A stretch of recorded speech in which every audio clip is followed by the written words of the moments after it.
Hey, what's going on, guys? This is the first episode of a little thing we call Disheveled Transmissions. What I'll be doing is I'll be reviewing a CD that goes along with the horror genre. It's got the horror vibe to it, feel.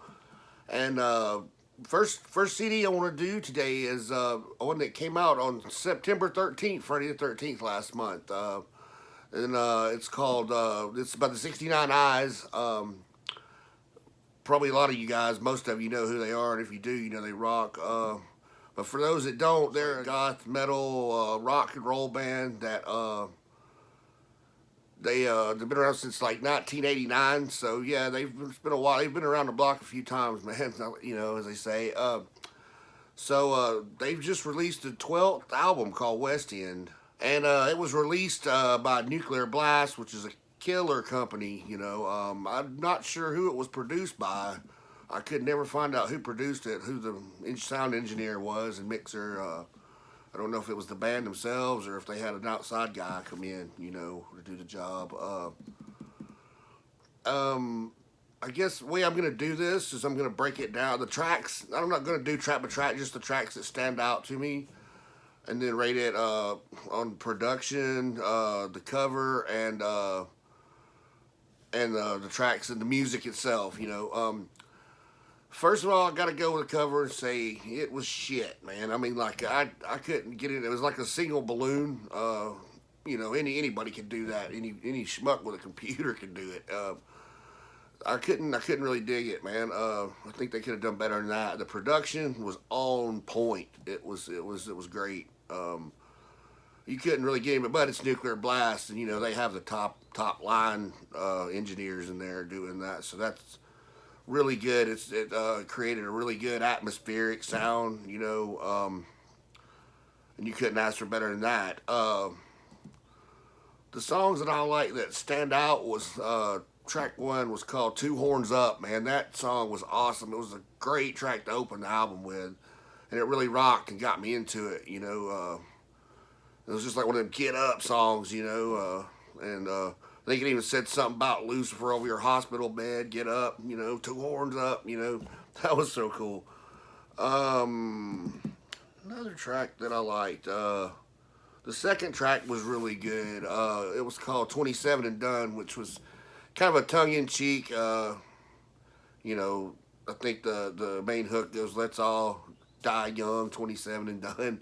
It's kind of a tongue in cheek kind of nod to the 27 Club, all the guys that, died young and stuff, and, just kind of a funny thing, lighthearted, not serious. I liked it a lot. It had some really good lead guitar in it, man. Had some good synths, man, atmospheric. I liked it. Uh, the ballad I got to talk about called Changes. It was really, really cool. It was different than a lot of the rest of the album, but I liked it. That was probably the most atmospheric and serious song on it. It was really, really cool and thoughtful and well thought out, well put together. And then you have Cheyenne, the song. I know there's a video out for that. They may have a bunch of them out for the album by now, but that was probably the most catchy song, the most catchy hook, and the production on it was just crazy at the end, like the way that the background vocals echoed up and then just echoed out. It was so cool. I literally loved that. And oh yeah, Last House on the Left, you get a treat there because you have vocals on there by Danny Filt from Cradle of Filth, Wednesday 13 from Murder Dolls, and Frankenstein Drag Queens from Planet 13, and Calico Cooper, Alice Cooper's daughter, who's a producer, designer, kind of a jack of all trades. She's on there singing a few lines, and that was really cool. That's nod to the Wes Craven, Last House on the Left. Pretty obvious, I guess. Oh, one more I could think of. Oh, I gotta mention this one. The very last track. What was it called? Hell Has No Mercy. That's what it was called. It was really awesome. It just had like it surprised me because it had a ACDC like riff, man, just like rocking like a blues driven like Angus Young classic type stuff, like dun dun dun. And I love that, man. I really got a kick out of that. That was really a good curveball there at the end. It was really cool. So all in all, I liked the record was really good.